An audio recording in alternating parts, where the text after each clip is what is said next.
Hi, I'm Jo. Welcome to my country cottage kitchen. I've been cooking for my family for over 30 years, using my mum's recipes and those of my favourite chefs and cookery books. Over time, I've learnt what works best for me, and I'd like to share some of my favourite recipes and useful tips with you.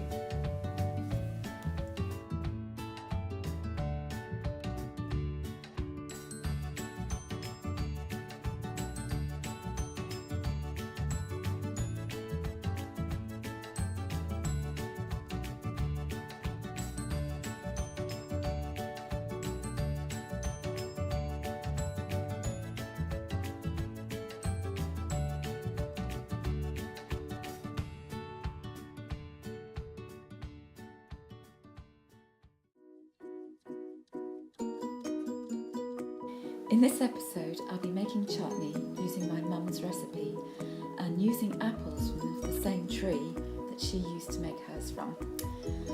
I like this recipe as it doesn't use as much vinegar as you usually see in recipes.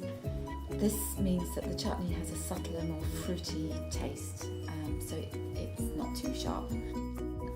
This chutney is great with cheese on toast and can also make the perfect Christmas gift.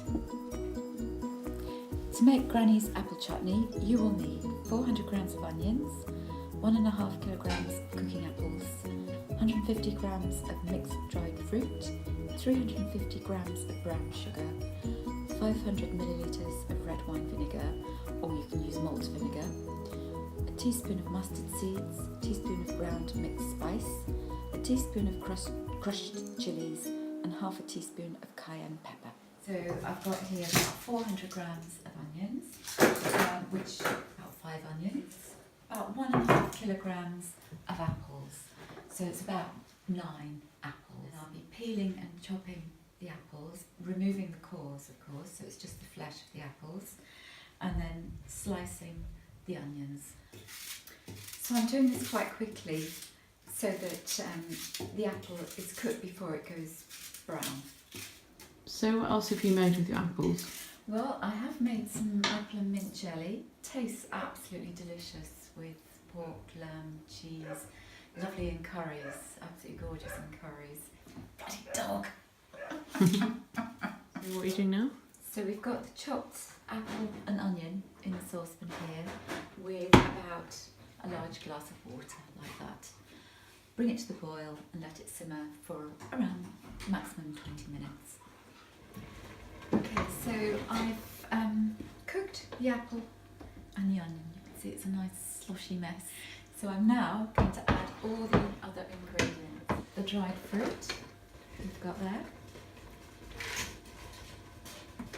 Vinegar. We've got it in there. With brown sugar. Spoonful of mustard seed. Crushed chilies.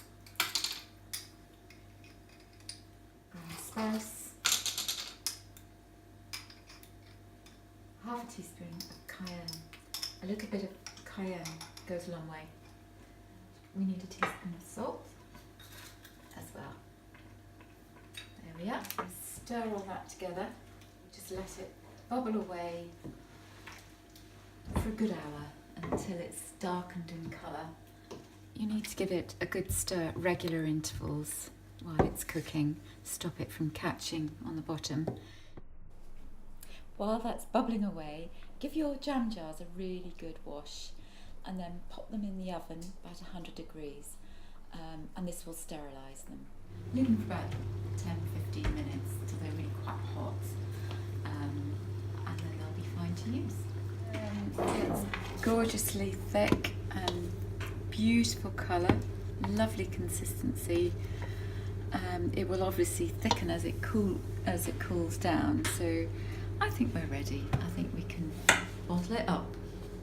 I'll just do one just to demonstrate. So what you need to do while it's still very hot is apply the little wax discs that you buy.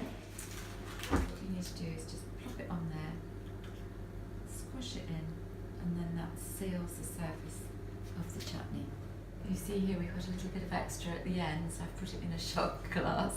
And we've covered them all with the sealing wax, which you press onto the surface wax side down, and then you leave them to get completely cold, and then when you've done that, we will add the covers.